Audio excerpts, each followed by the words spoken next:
반갑습니다. 말씀과 함께 하루를 시작하는 주님의 백성들을 예수님의 이름으로 축복합니다. 2024년 2월 1일 목요일 오늘 주신 말씀은 신명기 16장 18절부터 17장 13절까지입니다. 당신들은 주 당신들의 하나님이 각 지파에게 주시는 모든 성읍에 재판관과 지도자를 두어 백성에게 공정한 재판을 하도록 하십시오. 당신들은 재판에서 공정성을 이뤄서도 안 되고 사람의 얼굴을 보아 주어서도 안 되며 재판관이 뇌물을 받아서도 안 됩니다. 뇌물은 지혜 있는 사람의 눈을 어둡게 하고 죄 없는 사람을 죄인으로 만듭니다. 당신들은 오직 정의만을 따라야 합니다. 그래야만 당신들이 살고 주 당신들의 하나님이 당신들에게 주시는 땅을 당신들이 차지할 것입니다. 당신들은 당신들이 만든 주 당신들의 하나님의 제단 옆에 어떤 나무로라도 아세라 목상을 만들어 세워서는 안 됩니다. 그리고 주 당신들의 하나님이 미워하시는 속상을 만들어 세워서도 안 됩니다. 당신들은 흠이 있거나 악질이 있는 소나 양을 주 당신들의 하나님께 제물로 바쳐서는 안 됩니다. 그런 것은 주 당신들의 하나님이 역겨워하시는 것입니다. 당신들의 하나님이 당신들에게 주시는 성읍 안에서나 당신들 가운데서 남자이든 여자이든 주 당신들의 하나님의 눈에 거슬리는 악한 일을 하여 그의 언약을 깨뜨리고 다른 신들을 찾아가서 섬기며 내가 명하지 않은 해나 달이나 하늘의 모든 천체에 엎드려 절하는 사람이 생길 것입니다. 이런 일이 당신들에게 보고되어 당신들이 알게 되거든 당신들은 이것을 잘 조사해 보아야 합니다. 그래서 이스라엘 안에서 이런 역겨운 일을 한 것이 사실로 드러나면 당신들은 남자이든 여자이든 이런 악한 일을 한 사람을 당신들 성물 바깥으로 끌어내어 돌로 쳐서 죽여야 합니다. 그런데 사람을 죽일 때에는 한 사람의 증언만으로는 죽일 수 없으며 두세 사람의 증언이 있어야 합니다. 죽일 때에는 증인이 맨 먼저 돌로 쳐야 하고 그 다음에 모든 백성이 뒤따라서 돌로 쳐야 합니다. 그렇게 하여 이런 악한 일을 당신들 가운데서 뿌리를 뽑아야 합니다. 당신들이 사는 성 안에서 피 흘리는 싸움이나 서로 다투는 일이나 폭행하는 일로 당신들에게 판결하기 어려운 분쟁이 생기거든 주 당신들의 하나님이 택하신 곳으로 그 사건을 가지고 올라가서 제사장인 레위 사람과 그때의 직무를 맡고 있는 재판관에게 가서 재판을 요청하면 그들이 당신들에게 그것에 대한 판결을 내려줄 것입니다. 당신들은 주님께서 택하신 곳에서 그들이 당신들에게 내려준 판결에 복종해야 하고 당신들에게 일려준 대로 지켜야 합니다. 그들이 당신들에게 내리는 지시와 판결은 그대로 받아들여서 지켜야 합니다. 그들이 당신들에게 내려준 판결을 어겨서 좌로나 우로나 벗어나면 안 됩니다. 주 당신들의 하나님을 섬기는 제사장이나 재판관의 말을 듣지 않고 거역하는 사람이 있으면 죽여야 합니다. 그렇게 하여야 이스라엘에서 그런 악한 이런 뿌리를 뽑아야 합니다. 그러면 온 이스라엘 백성이 듣고 두려워하며 다시는 아무도 재판 결과를 하찮게 여기지 않을 것입니다. 아멘. 모세는 하나님 나라 백성으로 대변되는 이스라엘을 향해 선포합니다.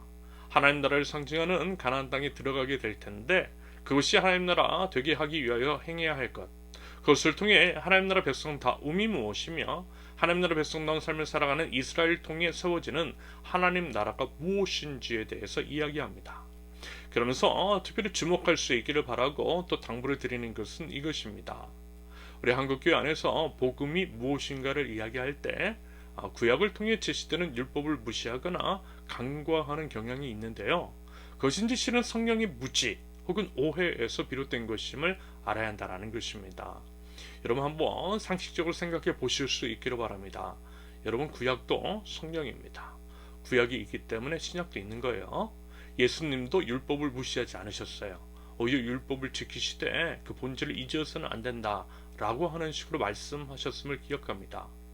아울러 여러분 신약 성경에서 인용하고 있는 성경 말씀 있잖아요. 혹은 성경이라고 하는 단어를 써서 지칭하고 있는 성경, 여러분 그것은 다름 아닌 구약 성경을 가리킵니다.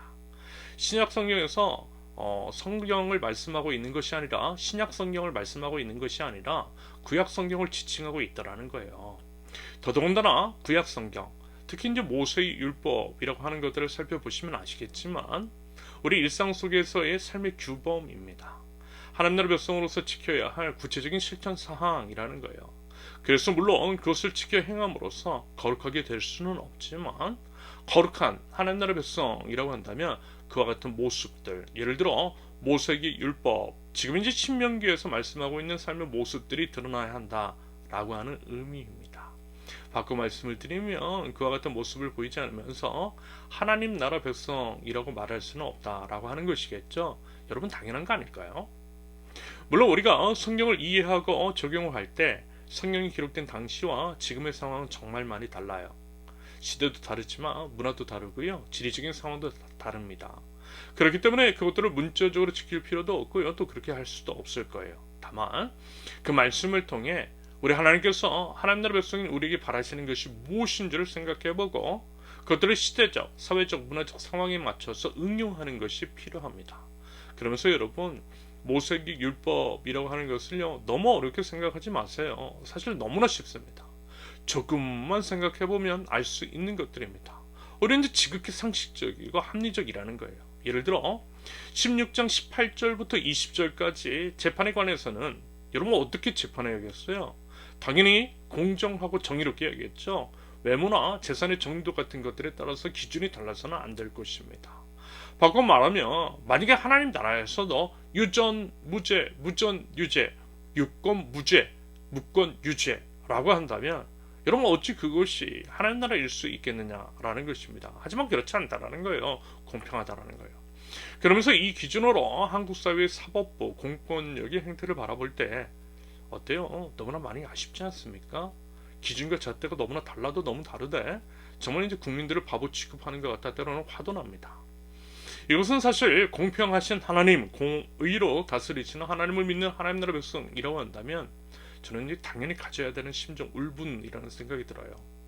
여러분 이런 게 있어야 다시 말해서 하나님 나라를 기준 삼아서 우리가 속한 사회를 보고 하나님 나라와 우리 사회의 간극을 인식하며 그것들을 줄여나가기 위한 구체적인 실천을 해나가는 것이 우리가 서 있는 이 땅을 거룩한 하나님 나라로 만들어 나갈 수 있는 길인 것이겠죠. 우리의 신앙은 여러분 개인을 넘어 공동체적으로 공적으로 연결이 되어 있어야만 하는 것입니다. 여러분 이 점이요 여러분 꼭 기억하실 수 있기를 바랍니다. 이어서 16장 21절과 22절 그리고 17장 2절부터 7절까지의 우상에 관한 내용은요 여러분 아마 앞으로도 계속해서 나올 거예요. 물론 다른 것도 그러하겠지만 우상 숭배와 관련된 것들은 특히 더 그럴 것입니다. 왜요? 그것은 우리 신앙의 본질적인 것과도 연결이 되어 있는 중요한 사안이기 때문입니다. 십계명 중 가장 앞서서 그것도 이제 2번씩이나 이와 관련된 말씀을 하셨고요. 그에 대한 단호한 명령과 그 명령을 어겼을 때에 애누리 없는 심판을 내리셨던 하나님이십니다. 하나님을 인정해야 한다는 거예요. 하나님을 하나님으로 모시고 하나님만을 예배하는 것이 우리 신앙의 기본이고 본질이라는 것입니다. 그러므로 당연히 우상을 세우면 안 되는 것이겠죠. 우상 숭배자들에 대해서는 단호함을 보여야만 할 것입니다. 그래야 하는 분명한 이유 중에 하나는 우상 숭배자들로 인해서 주변 사람들마저 우상 숭배에 빠질 수 있기 때문에 아예 싹을 잘라버리라고 단호하게 싹을 잘라버리라고 말씀하시는 거예요. 신약 성경에서도 여러분 어때요? 이방인의 경우에는 발도 못 붙이게 하라고 말씀하고 있잖아요. 그만큼 강력한 유혹인 것이고 이단의 그러한 유혹들이 무섭다라는 것입니다. 완벽하게 제해야 할 악이라는 거예요. 여러분 이런 측면에서 우리 안에 있는 우상 숭배적인 요소도 한번 살펴보시면 좋겠어요.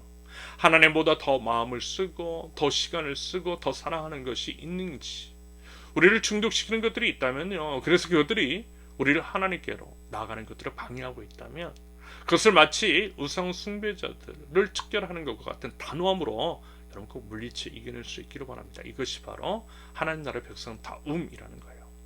아울러 신명기 17장 6절에서 우상 숭배자를 공개적으로 심판을 할 때 한 사람의 증언이 아니라 최소한 어때요? 두세 사람의 증언이 있어야 한다라고 말씀하고 있는 것은요. 만에 하나 억울한 사람이 없게 하기 위한 장치인 것이겠죠. 예를 들어 내가 어떤 사람 마음에 안 든다고 그 사람을 우상 숭배자라고 낙인을 치고 그 사람을 심판할 수 없다라는 것입니다. 다른 증인도 있을 만큼 분명한 혐의가 있을 때에 심판이 가능하다라는 것이고요. 이런 면에서 볼 때 하나님의 합리적인 배려를 볼 수 있는 것 같아요. 참으로 납득이 가는 처사라는 것입니다. 17장 1절에서 흠 있는 재물은 드리지 않아야 한다라고 하는 것은 역시 당연한 거죠. 가장 좋은 것, 최고로 좋은 것을 왕이신 하나님께 드리는 것은 여러분 두말해서 뭐 하겠느냐라는 겁니다. 마지막으로 신명기 17장 8절 이하의 말씀은 이런 겁니다. 한마디로 하급 심판에서 상급 심판으로, 예를 들어 고등법원과 대법원으로 그 심판을 가지고 올라갈 수 있다라는 거예요. 항소할 수 있다라는 것입니다. 그것을 통해 최대한 심판이 공정하게 이루어질 수 있는 장치를 마련하는 한편, 최종적으로 내려진 심판에 대해서는 온전히 굴복할 것을, 그렇지 않은 사람은 죽이라고 명령하심으로써 법 집행의 엄중함을 알게 하라고 말씀하십니다. 여러분 어떻습니까? 이런 것들을 이제까지 살펴봤는데요. 이런 것들을 살펴봤을 때 반복해서 말씀을 드리지만 참으로 이제 합리적이고 또 납득이 가지 않나요? 어렵지 않게 이해할 수 있는 것이라고 생각하실 겁니다. 유치해서 이제 적용하기도 쉽다라는 거예요. 무슨 얘기냐면 하나님 나라가 그렇다라는 것입니다. 참으로 상식적이고 납득이 가는 것이 하나님의 나라라는 거예요.